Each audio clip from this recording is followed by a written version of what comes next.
और अब आपको सीधे राज्यसभा की कार्यवाही दिखाते, देखिए। Had a constitution, maybe it may turn out to be good if those who are called to work it happen to be a good lot. Unquote. These are words of Dr. B.R. Ambedkar, sir. And in this background, therefore, with those words right afresh in our mind, I'd like to discuss about how in the last 7 decades, the living document that our Constitution is has faced very many amendments. And while looking at those amendments, I'd like to have a touchstone of 4 different elements. One, has the social intent behind any amendment been genuine? And therefore the outcome has been genuine? That's one test I would like to place any amendment on the testing board. Second, I'd like to see if the economic intent and the economic outcome of any constitutional amendment has actually been bona fide and has the outcome helped the society at large. Third, I'd like to test it on the ground of process adopted for it, for the amendment itself. And fourth, the constitutional spirit behind such an amendment.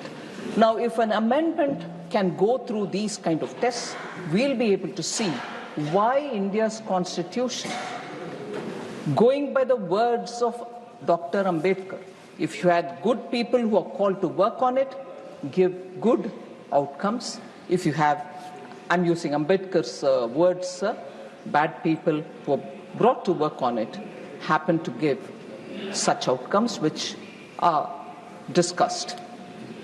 So if I move to talking about those amendments which have gone through these 4 tests, we'll be able to see how the intent and the outcome are justifiable and people in the history books do write about them. Sequentially, because it is the first ever amendment, I'd like to take about the first Constitutional Amendment Act of 1951. So it's been said, and Honorable Prime Minister, while talking in the Lok Sabha, also referred to the fact that there was an interim government in place between 1947, August 15th. The interim government was there before that as well. And it lasted till 17th April 1952, post which an elected government took over the charge. But during 1951, when the amendment for the first Constitutional Amendment Act was passed, it was an interim government and not elected government of India post 1947. Now, this was enacted, therefore, within a year of the commencement of the Constitution. It's worth remembering.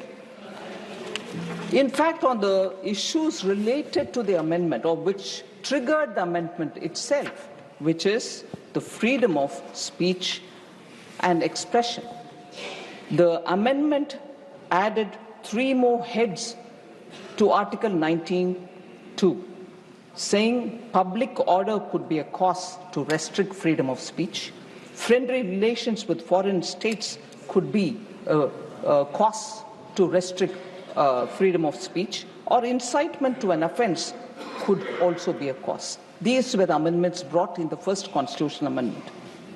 Sir, the Supreme Court of India, even in 1950, 1 year before this amendment, had passed 2 landmark judgments that paved the way for freedom of press under Article 19(1)(a).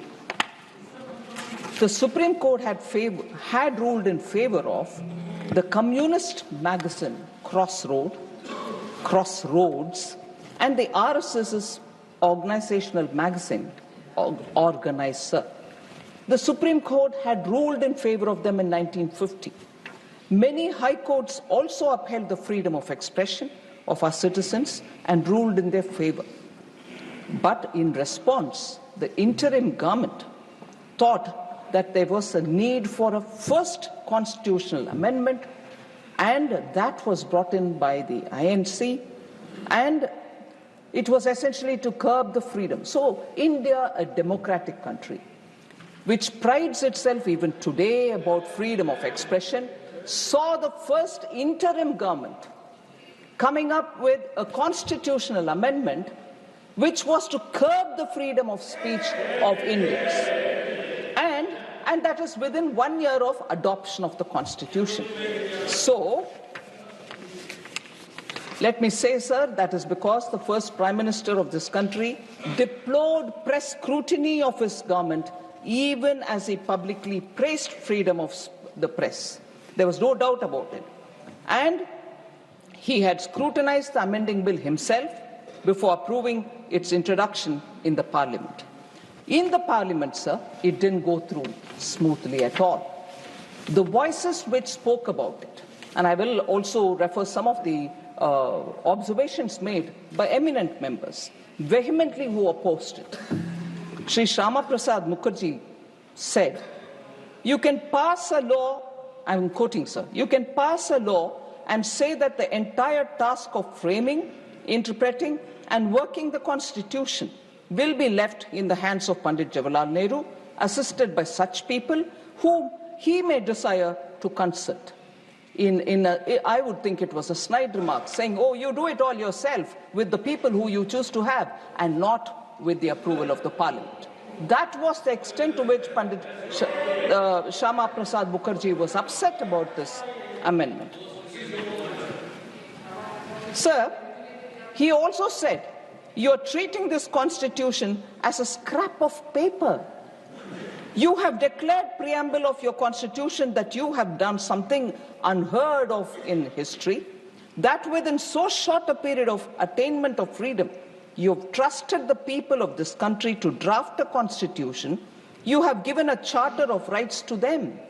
Now, Dr. Shyama Prasad Mukherjee says, now you come forward and stab them in the back. You're not working for the benefit of the present generation, but